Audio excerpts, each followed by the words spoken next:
Y'all, welcome to Divine Bloodline Healing TV. It's your brother from another mother, DivineBloodlineHealing, professional image consultant, certified master fitness trainer, yoga instructor, modern applied psychologist, relationship, addiction, and post-traumatic stress disorder counselor, with an emphasis in body language studies, soft skills training, neuro-linguistic programming therapy, psychotherapy, hypnotherapy, and cognitive behavioral therapy. Now on the spiritual side, I'm a reikimaster, spiritual healing advisor, psychic tarot consultant, which we'll get into in a minute, shamanic moon magic guide, spiritual life coach, and also a meditation facilitator. And I have emphasis in aromatherapy, naturopathy, palmistry, and numerology. If you'd like to schedule a one-on-one session with me, I'll leave all my information in the description box below. Y'all, before we get into the reading today, let's just talk really briefly about the differences we have as people in dating. For example, let's talk about a brother and sister raised in the same house. They grow up to be so different, even from a small age. You can see that they develop personalities that are so different from each other. Even in the same house with the same parents, they eat the same food, and sometimes they might even be the same age. So why are we so different when it comes to dating? This is when it can be difficult because we have to consider what makes the other person so different from us, whether they have different views, beliefs, or values. This is what we need to know before we enter into any relationship, because if our views, beliefs, and values don't match, that could be a deal breaker in the long run. So why are we so different? What makes us different to other people? Chew on that for a minute. Feel free to pause the video if you need a few moments to ponder. Don't need this, don't need that. Put these over here. We'll sit here for now. Okay, moving on. So when it comes to psychology, this is what we know. First of all, what makes us different is our family backgrounds. Some of us have families that can be described as open and positive, that wish the best for their children. And other families can be described as families that were broken, had abusive tendencies, addictions in the family, negligent of the children. And of course, we have those that fall in between.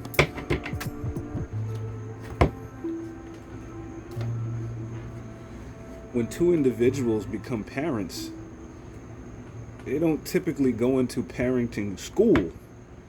So what we practice as young or not so young parents usually mimics what we saw in our own parents' behavior. Some try to do better and not repeat the mistakes that they saw in their own parents, but nevertheless, many parents inadvertently hurt us in the process, whether we like it or not. If you think your parents made certain mistakes and you wish it different, you are only one among many. The second thing that makes us different is our personality traits. I'll go into that further next time, I'm trying to keep this short.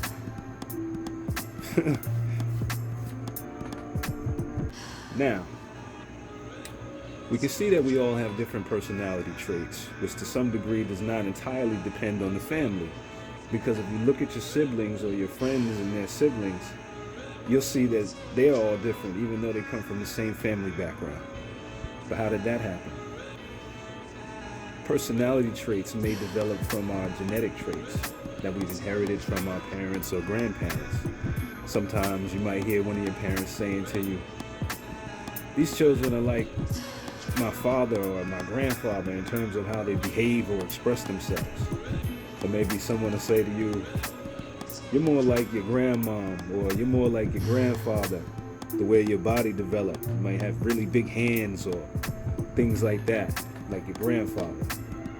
So genetics and personality traits may account for a lot of the differences, and even with our own siblings. Excuse me. Some water. The next thing that makes us all different is our life experiences. Our experiences in life makes us different from each other. Two people having the same experience might have totally different outlooks on their life after that. What are those life experiences? Firstly, all of our childhood traumas. And most people have them, which is why I, like Brother Kevin Samuels, believe that everyone should have therapy at one point in time, because we all experience some kind of trauma. We just don't like to label them that.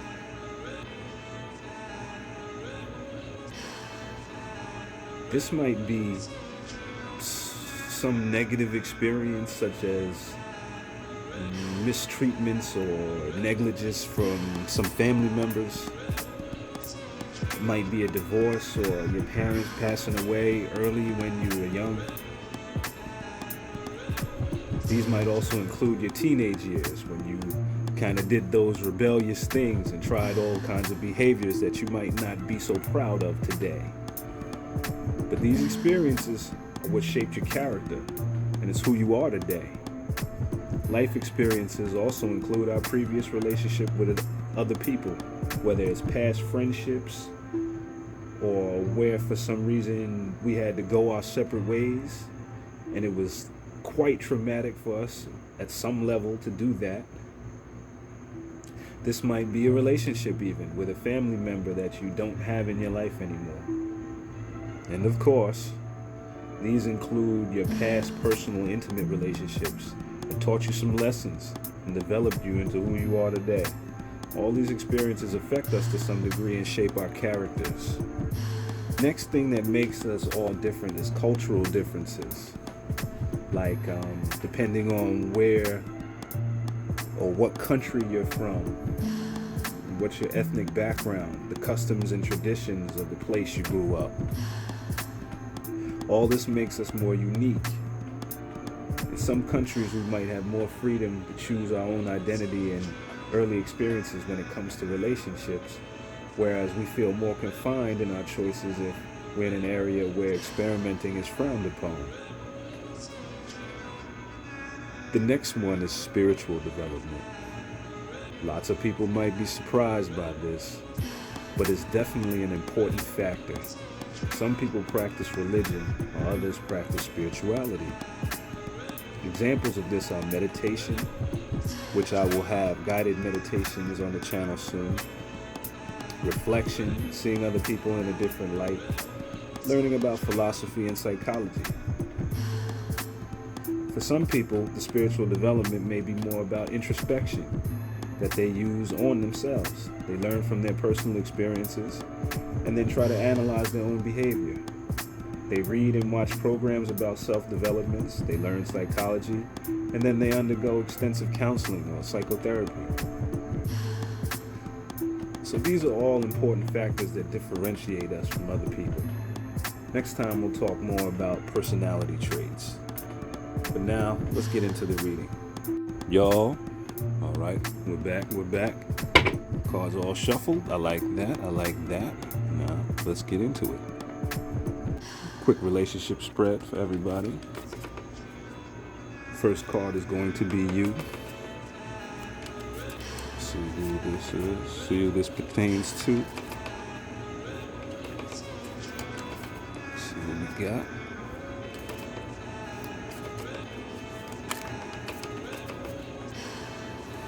Like that. All right, Spirit.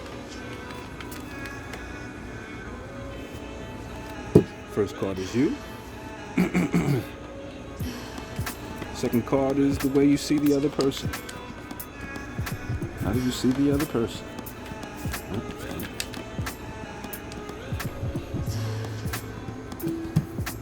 Put that there. Third card, the way they see themselves. How do they see themselves, Spirit? Please let us know. Spirit, please let us know. Give me some good. Oh. do that.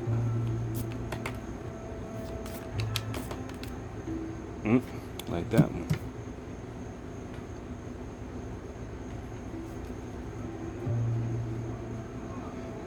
Number 4.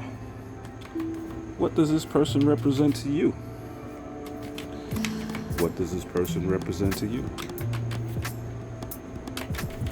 What does this person represent to you?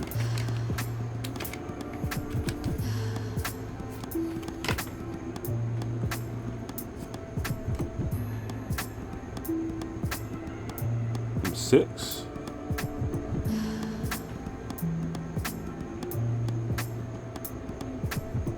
I'm sorry, card number 5 will be what you represent to them. Getting a little overzealous. I'll jump right out like that.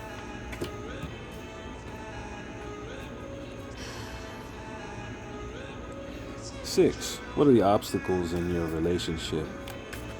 What are the obstacles in your relationship? Oh.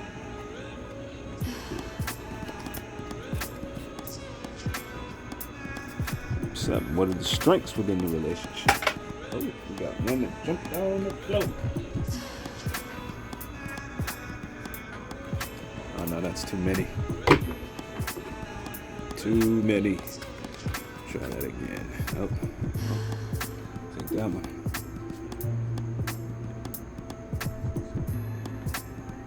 And 8.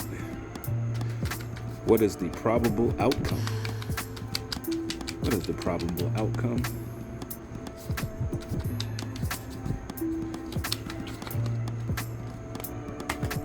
Take it. All right.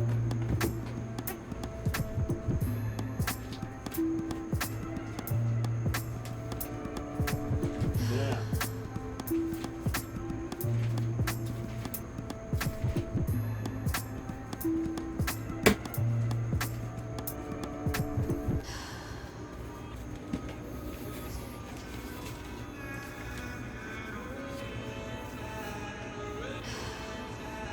First card, you. What do we have here? We have the Ace of Chalices. And the Ace of Chalices in this deck is the soul of Osiris, which means abundance, joy, and nourishment. I like that. I like that.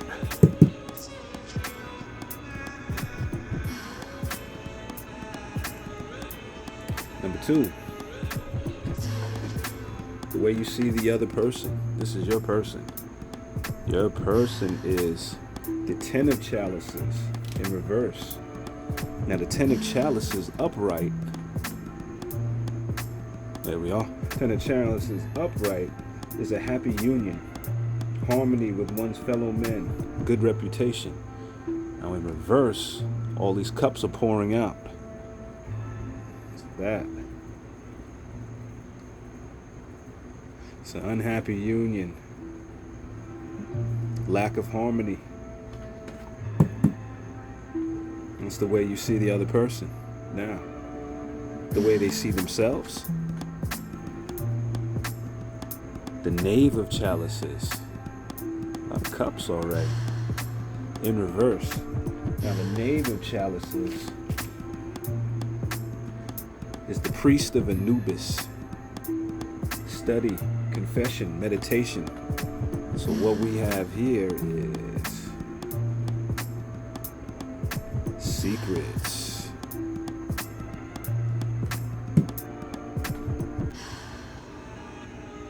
The way the other person sees themselves. Secretive. Knave of Swords.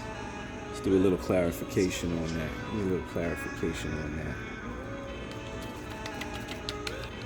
Spirit, what is the clarification? What is the clarification, Spirit Guides? What is the clarification on the Knave of Chalices? We have the Deuce of Pentacles. Now, the Deuce of Pentacles upright is the power of Thoth. healing, returning to order. So the way they see themselves is healing, returning to order. Get it? Now, what the person represents to you. Wow, Tower. And in this deck, the Tower equals ruin.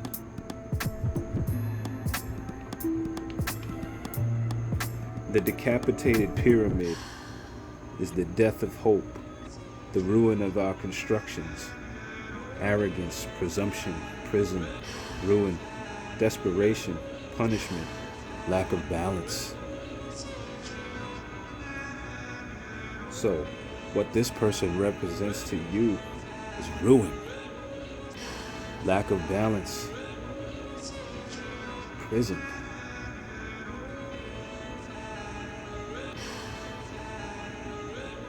Punishment. This decapitated pyramid and the two people getting blown out of it. Yes, ruin. Ruin.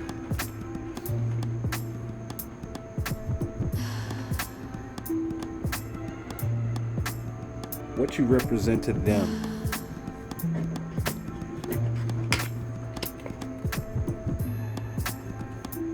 Seven of Wands in reverse. Now the Seven of Wands in this deck is the Vulture of Neckbed. Dependence, awe, and allegiance. Now in reverse, it's non-dependable. No allegiance. No allegiance. So what you represent to them. Wow. Is non-allegiance.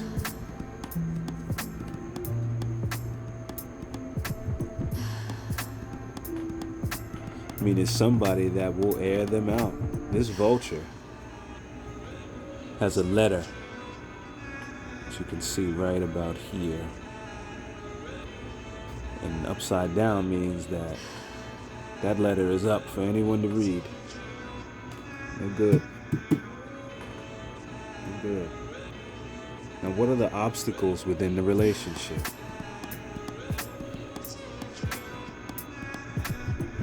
Wow. We have the Four of Wands in reverse. Now, the Four of Wands is the glory of Kepler, which means illumination and intuition. So this in reverse would mean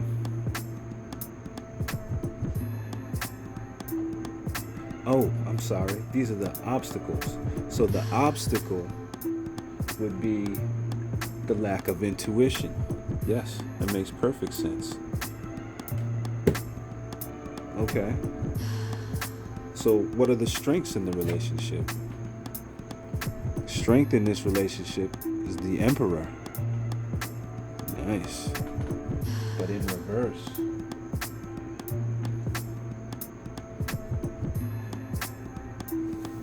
So the Emperor in reverse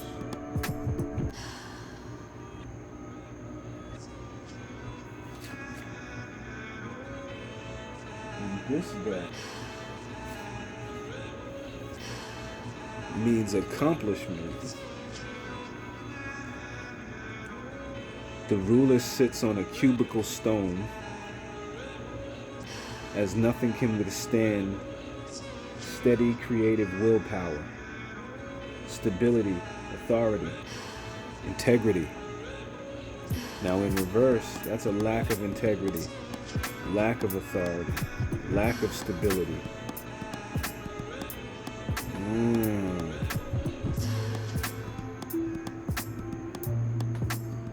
So strengths within the relationship would be strength within the relationship.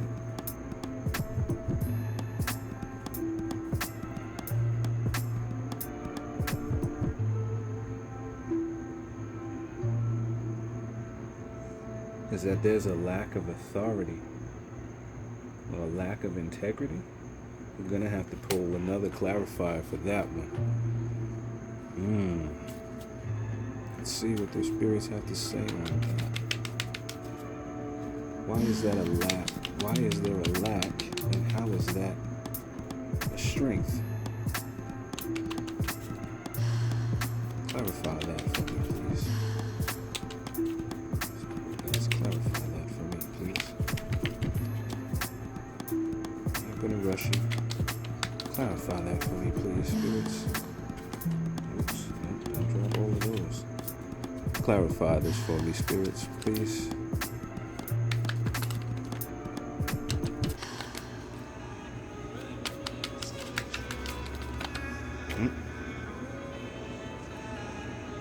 Okay, we have the Knight of Pentacles, upright. Now the Knight of Pentacles in this deck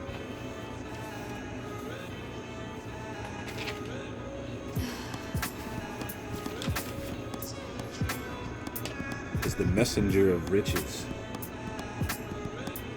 So the strength in this relationship, businessman, consultant, service, the messenger of riches. Okay.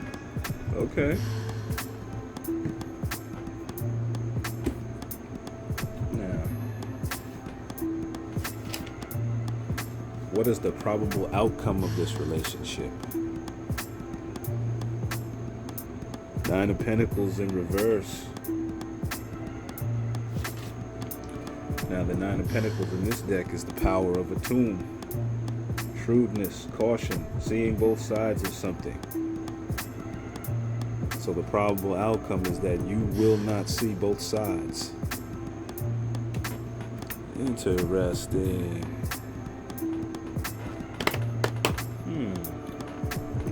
All right.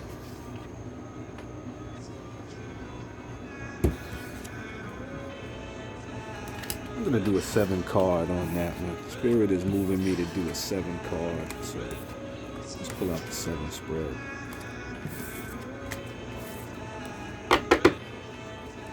Pull out the 7 spread. What have we got here? Let's do the 7. Let's do the 7.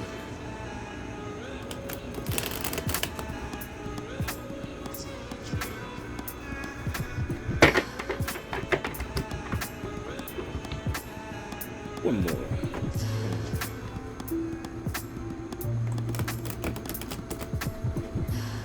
Oh, that was just terrible. But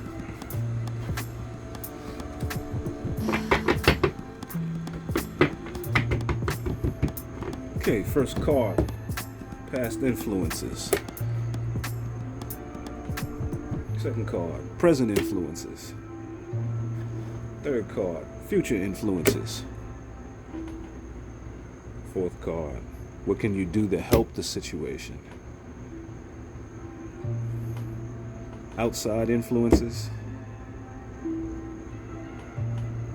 And the final outcome. Wow, we have a lot of cards in reverse.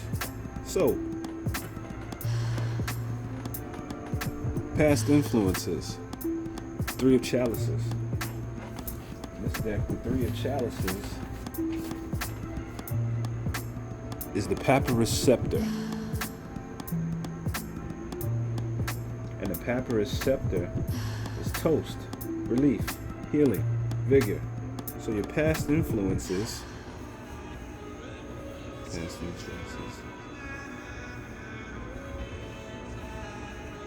are healing. Present influences, the Magician card. The Magician in this deck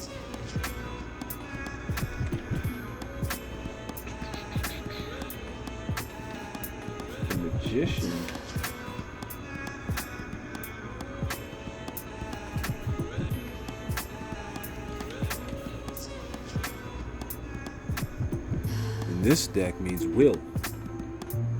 The perfect man, willpower, stands ready to go into action, initiative, ability, capability, the beginning of a path. So your present influence is you're about to start on a new path.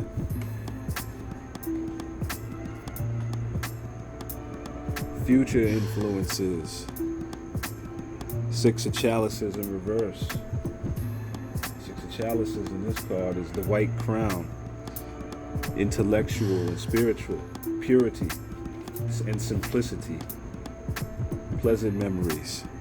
So in reverse, future influences are going to be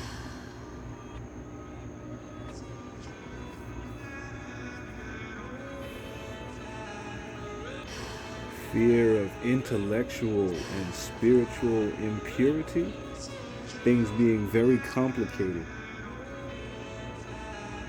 pleasant memories. But in reverse, that's negative memories. So your future influences are going to be your negative memories. Negative memories of what? I wonder. You can answer that. I'll leave that to you. What can you do to help the situation? The Moon card in reverse.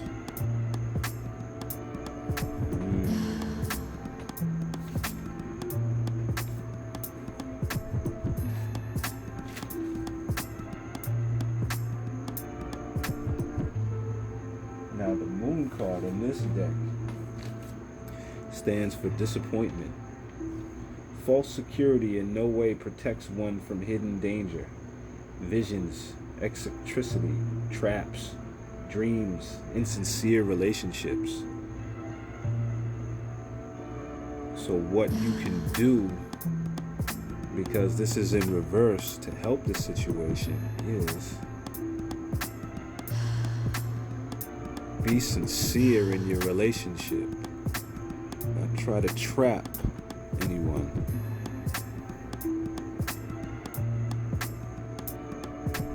Be sincere.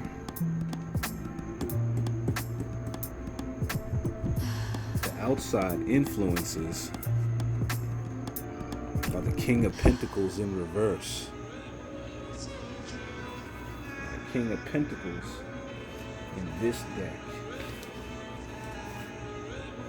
is the Lord of the world, the tradesman, rich, intelligent, practical, and disposed.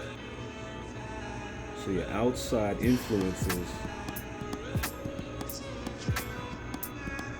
are the unintelligent, the broke, not broken necessarily, the broke.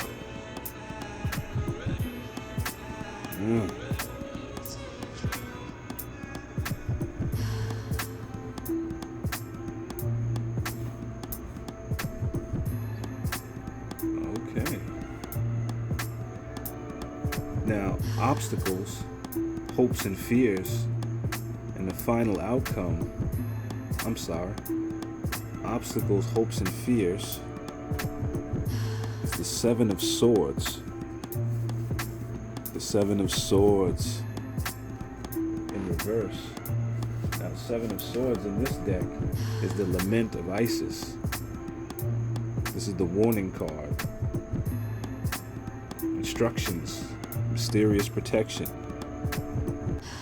But in reverse,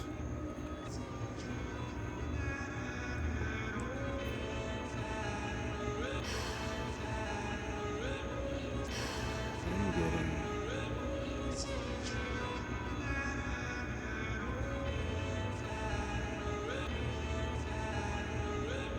hopes and fears is a lack of mysterious protection.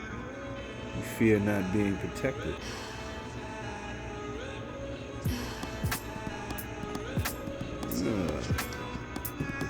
And what's the final outcome? Nine of Wands in reverse. So in this deck, the Knight of Wands, the Nine of Wands,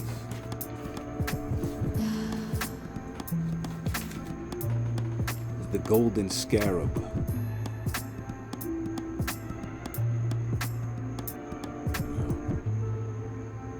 golden scarab is protection, suspension, intuition of danger. But in the upside down is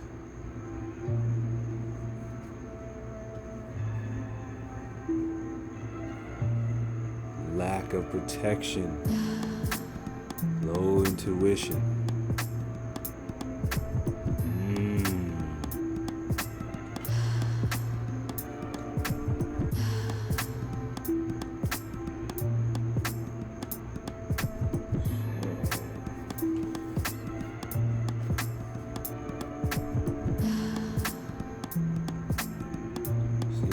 Influences were relief, healing, and vigor. Your present influences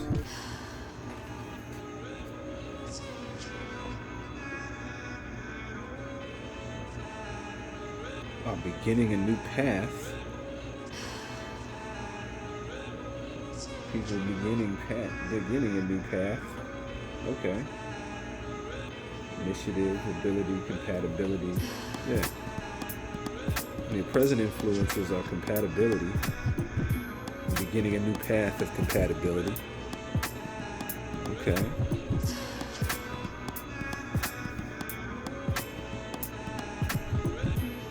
The future influences are impurity, spiritual impurity, and it's complicated. Negative memories. You'll be fueled by negative memories that you have. And to help the situation,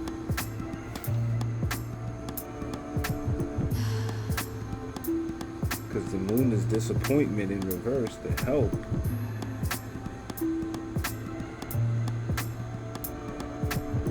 you need to be sincere in your relationship, right?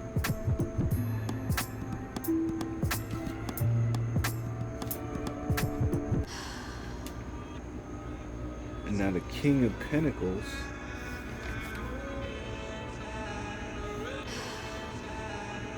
outside influences, the King of Pentacles in reverse, you're being influenced, being influenced by the broke and the unintelligent, obstacles and hopes and fears. Seven of Swords in reverse, right? The Lament of Isis, right? Warning the lack of mysterious protection is what you're fearing. You're getting fear from this card, definitely. And the final outcome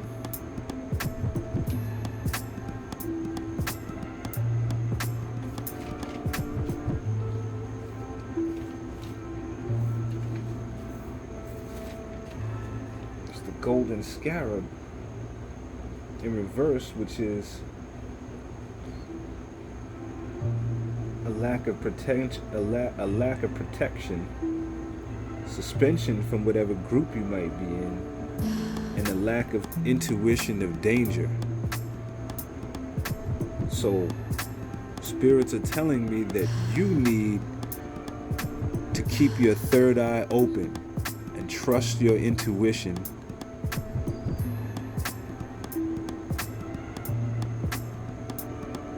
in order to not be used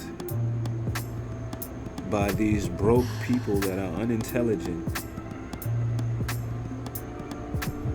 even though you fear you don't have any mysterious protection.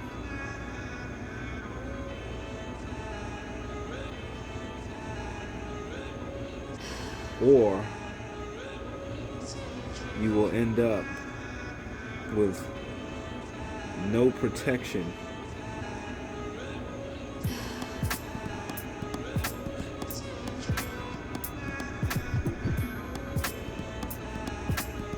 and not knowing that you're in danger.